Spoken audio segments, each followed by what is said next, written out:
Bon, ben, dans l'actualité, je pense que la nouvelle de M. Max Vidal, là, de vouloir cesser ses activités en raison particulièrement là, de la prise en otage des sentiers de motoneige par certains propriétaires de l'association forestière, et ça pour la deuxième fois d'un an, et aussi la nouvelle concernant le restaurant, parce que ça s'écrit R-E-S-T, apostrophe O, apostrophe rang, du club de golf de Saint-Pamphile, là, de possiblement cesser ses activités aussi en raison de ce conflit-là.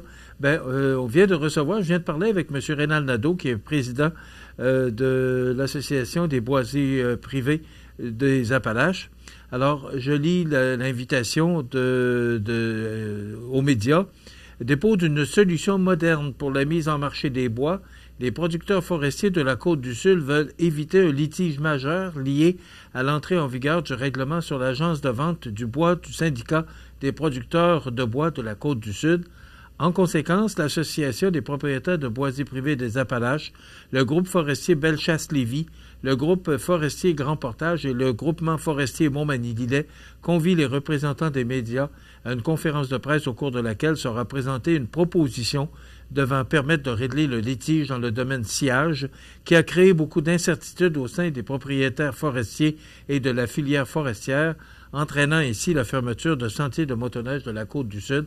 Donc, l'invitation, c'est demain, le 28 janvier à 13h30, à la salle François Prévost. Donc, on sera là, bien sûr, et on vous donnera tous les détails là, mercredi matin sur cette conférence de presse. Mais je vous dirais que CMA-TV a suivi de très près ce dossier-là avec M. Nadeau. On a tenté de parler au président du syndicat, Pierre Lemieux, qui n'a pas retourné notre appel, mais avec M. Nadeau, on a suivi le dossier et bien sûr, je pense que la décision de M. Vidal et également de l'entreprise de Saint-Pamphile, le restaurant, j'ai l'impression que ça a fait bouger les choses. Tant mieux si on peut voir un règlement et qu'on puisse réouvrir là, les sentiers de motoneige là, le plus rapidement possible. La MRC de Montmagny lance son plan climat pour un avenir durable. En effet, ce plan stratégique vise à atténuer les changements, en particulier les émissions de gaz à effet de serre, et à préparer la communauté aux impacts des phénomènes climatiques de plus en plus fréquents. Donc, ce plan climat permettra à la MRC d'évaluer les risques climatiques spécifiques à son territoire, d'identifier les principales sources d'émissions de gaz à effet de serre et de mettre en œuvre des actions concrètes pour relever ces défis. Donc, il va y avoir des consultations publiques pour intégrer les besoins de la population et sensibiliser l'importance de cette démarche. On sait que, je regardais là, la rivière du Sud vient est gelée là, depuis quelques jours, mais je vous dirais que normalement, la rivière du Sud était gelée. Là. Moi, je me souviens lorsque j'étais jeune, parce que je demeurais aux abords de la rivière. Dans le temps des fêtes, on s'y grattait une patinoire sur la rivière du Sud, puis on jouait au hockey tout le temps des fêtes. Alors, ça a bien changé parce que dans le temps des fêtes, la rivière, il n'y avait pratiquement pas de glace sur la rivière. Et là, je vous dirais qu'elle est pratiquement gelée parce que le froid de la semaine dernière là, a contribué à faire geler la rivière. Mais on sait là, que les changements climatiques, même si on voulait se mettre la tête dans le sable, là, ça a changé beaucoup. On regarde, c'est la dernière semaine de janvier, on annonce du froid demain, puis on a eu un peu de froid 2-3 jours la semaine dernière, mais on a eu un beau mois de janvier, on a eu un beau mois de décembre. Il n'y a pratiquement pas de neige, alors les changements climatiques sont là, bien sûr. J'apprenais par le biais d'un communiqué émis par l'UMQ, l'Union des municipalités du Québec, qu'il va y avoir, et ça nous vient de l'UMQ, c'est parce que j'en ai pris connaissance que j'ai appris que le ministère de l'Éducation annonçait l'élimination du financement destiné au centre de services scolaires, une décision qui suscite incompréhension et indignation dans le milieu municipal. Alors, c'est pas la municipalité, c'est pas la ville qui nous a informés de ça, c'est l'UMQ. Donc, les centres de services scolaires mettent gratuitement là, à la disposition de la population leurs équipements, leurs salles, leurs gymnases, pour que les gens puissent pratiquer des sports comme le badminton, le volleyball, le basketball, nommons tous les sports. Puis, il y a une complicité entre la ville et les centres de services scolaires, puis une belle complicité aussi, et tant mieux. Mais là, on apprend que le financement offert par le gouvernement, là, des subventions, je ne sais pas comment appeler le montant qu'on donne, là, mais ce montant-là, le gouvernement a dit terminé. Sauf que l'annonce est faite après la présentation des budgets des différentes municipalités. Et vous savez que les municipalités sont tenues de présenter un budget zéro. Là. On n'a pas le droit de faire de déficit. Tant mieux si on fait un surplus.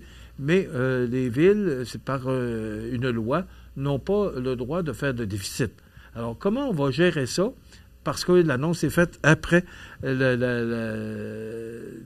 présentation des budgets de la ville de Montmagny, entre autres, là, mais toutes les municipalités sont concernées parce que la ville de Montmagny, c'est elle qui chapeaute toutes les ententes avec le centre de services scolaires et toutes les municipalités autour participent en payant une quote-part pour que, comme les gens de Saint-Pierre, les gens de Saint-François, Berthier, puissent participer, puissent utiliser les équipements. C'est ce qu'on m'a déjà confirmé et c'est de la façon que ça fonctionne. Ça devrait encore fonctionner aujourd'hui.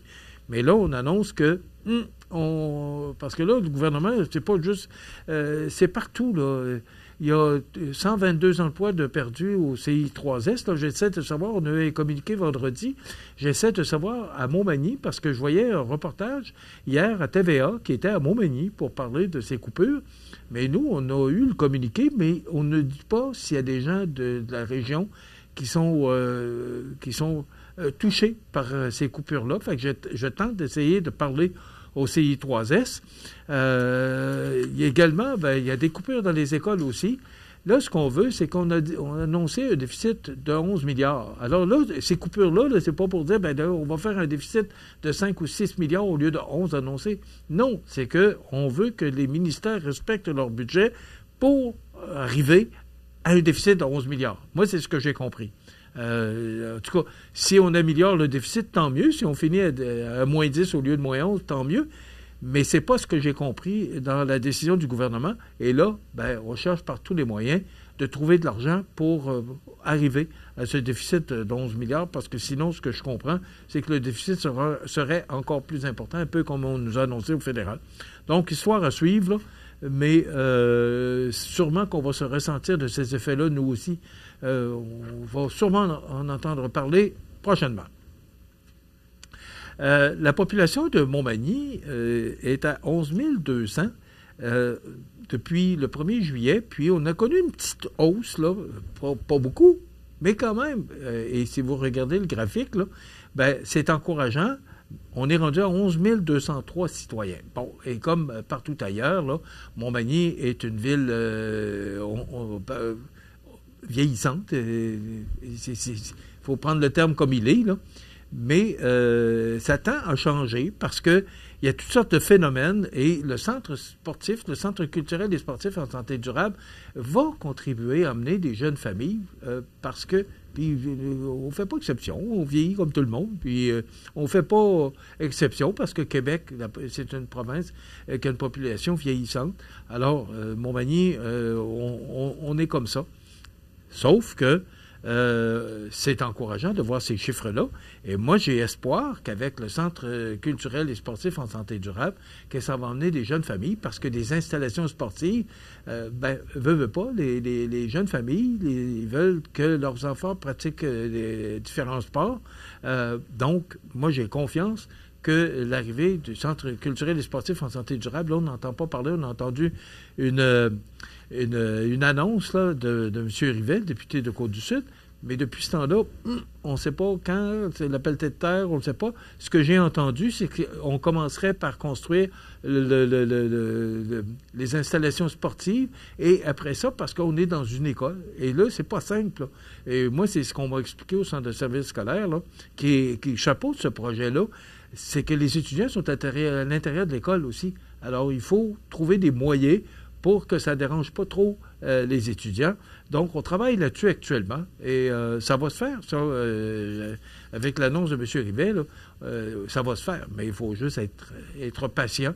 Mais ça aussi, ça va contribuer, je pense, à augmenter la population, alors qu'on dit qu'entre 2025 et 2041, la population devrait baisser de 4,2 %. Mais moi, je pense que ça va être le contraire, et du moins, c'est ce que la Ville veut aussi faire, veut trouver des moyens pour augmenter la population. Puis je pense qu'avec le Centre culturel et sportif en santé durable, on va y arriver. Et aussi, pour ceux qui veulent économiser 2 % sur leur compte de taxes, ça n'apparaît pas sur votre compte de taxes. Alors, si jamais vous voulez payer le 27 février votre compte de taxes en entier, vous allez économiser 2 %. Appelez à la Ville pour avoir toutes les informations pour pouvoir profiter de ce 2 %. Demain, on reçoit Mme Josée Breton, directrice générale du Conseil régional de l'environnement Chaudière-Appalaches. C'est ce qu'on vous propose, entre autres, pour notre émission de demain. Voilà, ça complète déjà. Je vous invite à être des nôtres demain pour une autre émission d'information. Entre-temps, soyez prudents sur les routes. Bonne journée.